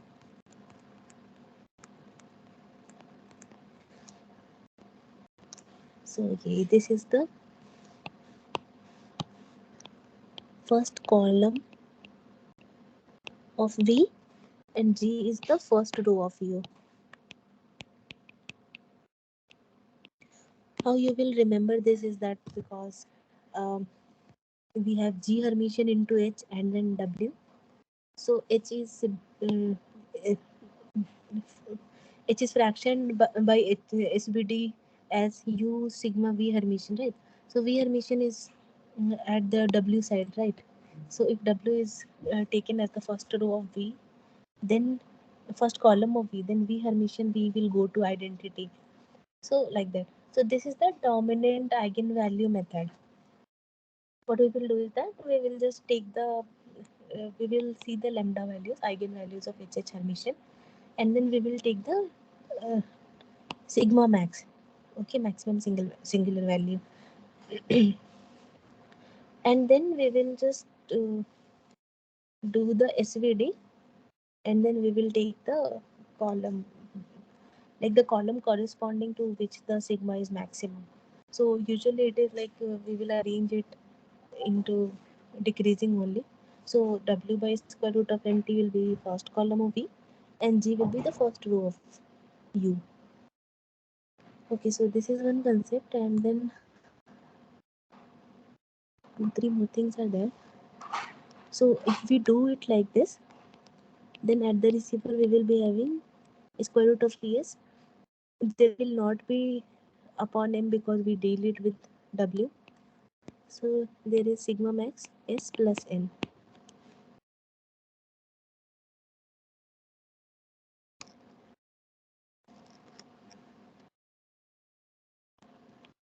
So SNR will be lambda max time of gamma bar, right? Because sigma max square would be lambda max. So this is the dominant eigenvalue mode of transmission.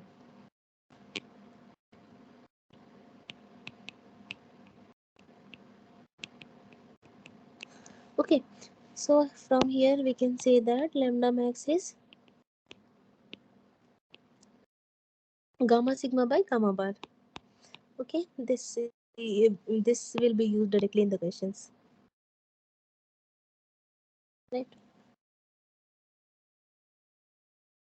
Now, from Frobenius norm property, we know that Frobenius norm HF square equal to summation I equal to 1 to whatever the rank of the matrix is times of lambda I, right?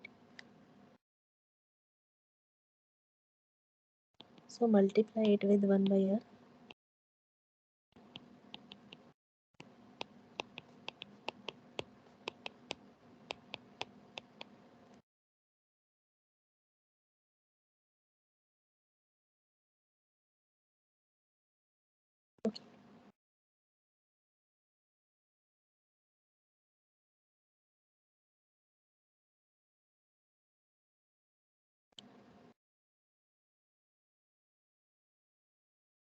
Now uh, suppose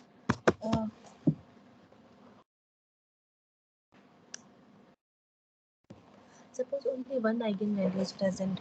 Okay, then lambda max would be equal to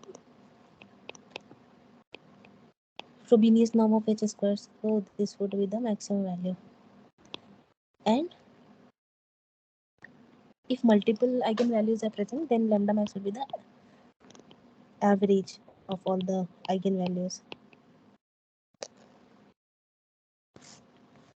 Right. So we can write from here that lambda max lies between Frobenius norm of HF square, and this can be written as this is Frobenius norm of H square divided by R is rank, that we can write as minimum of MT and MR in case of MIMO. Okay. Now lambda max currently we have computed, right? That is gamma sigma divided by gamma bar. This is bounded between upper bounded by Frobenius norm of H square and lower bounded by Frobenius norm of H square divided by minimum of MT comma MR. Okay. So from here we can see the SNR range, like what range the SNR is lying. So from here we can see that gamma sigma is gamma bar times of Frobenius norm of H square, and it is Frobenius norm of H square times of gamma bar divided by minimum of MT and MR. Okay. Now two cases are there when H is full rank and when H is not, right? When H is full rank, then this term is equal to MT into MR, right? So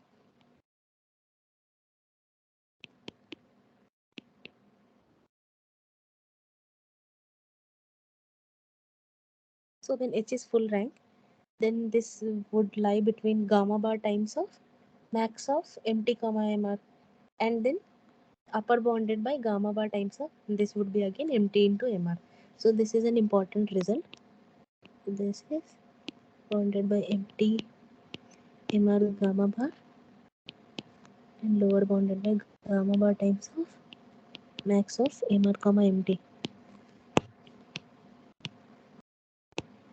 Okay, this is for MIMO. So this is SNR range for MIMO. If you put these two values, then probability of error would also come, and this will come in range of,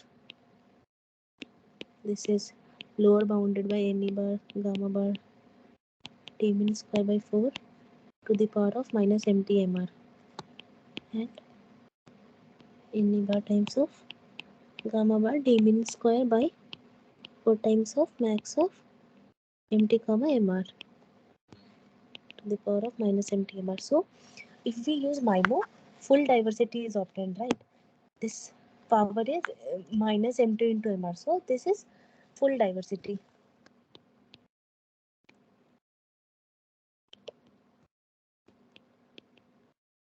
Full diversity is obtained for MIMO with known CSI, right?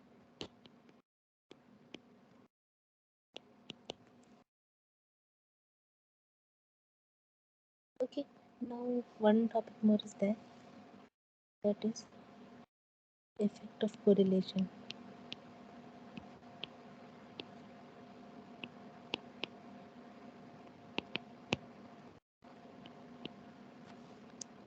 So when there was no correlation, we were like approximating the probability of error, right? We were using the moment generating function, and there we are taking lambda r as 1 because of it is not correlated.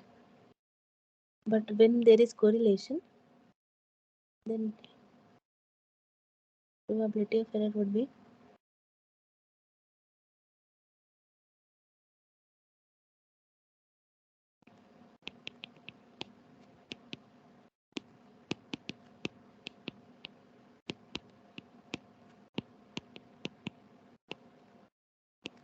so we can see that if r is there, if correlation is there, then lambda I will have some values. So if correlation is increasing, then probability of error is increasing. Okay.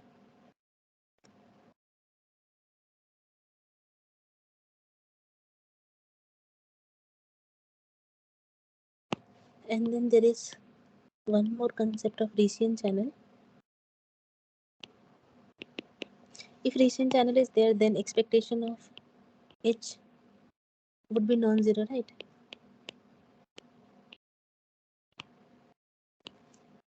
So we have the H as square root of 1 upon 1 plus k, right? This is the LOS component. So in this case, what happens is that as k turns to infinity, which means that very strong line of sight is there. In that case, probability of error comes as e to the power of minus gamma bar d min square by 8 Frobenius norm of H square. Okay, so here we see that if LOS is strong, then this link will stabilize. This probability of error will be very less. The link will stabilize. So this happens when uh, LOS path is dominant in the region fading channels. So more questions we will see.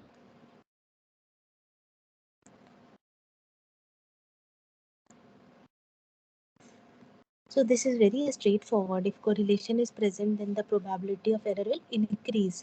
Okay, performance will decrease, but probability of error will be increasing.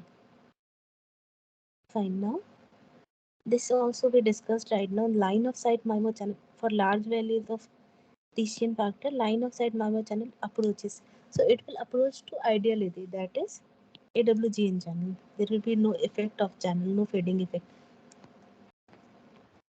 because the line of sight will be very strong. That is why. So here lambda max of the matrix is given as 4, right? So we have the lambda max as 4. Average SNR is 10 dB. That is converted to linear is also 10 only. Now we have to find the post-processing SNR with dominant eigenmode transmission.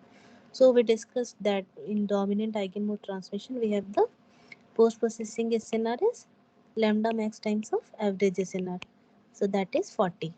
When converted to dB, it will be 10 log to the base 10 of 40. That will be equal to 16 dB. Okay.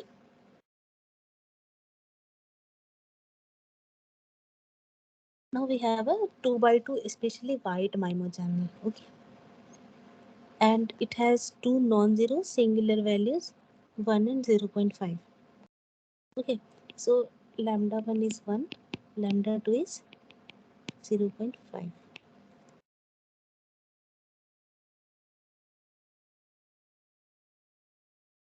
Two non-zero singular values are there. So this is sigma 1 equal to 1, sigma 2 equal to 0.5.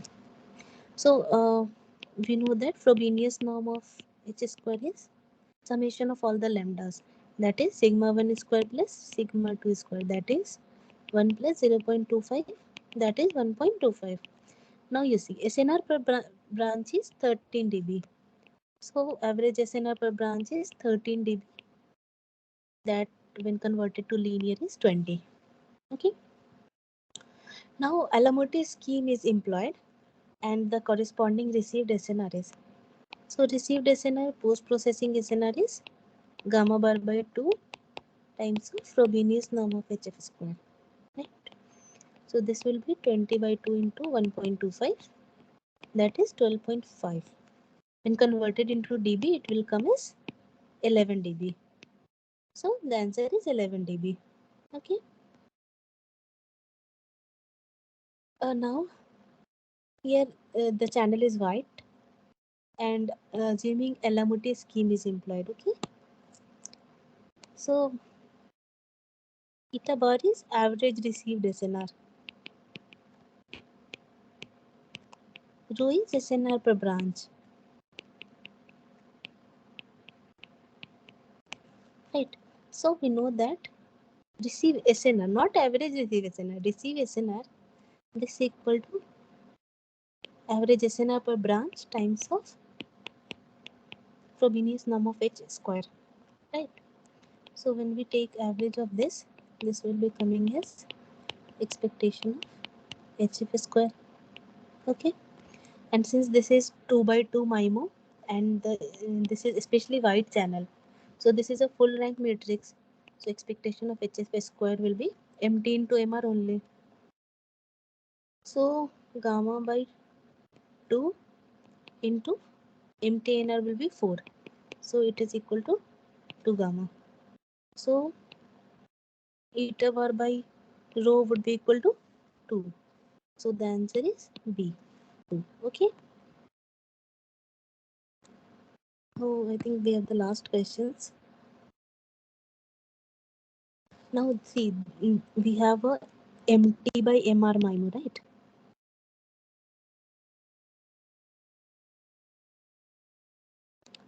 So we have a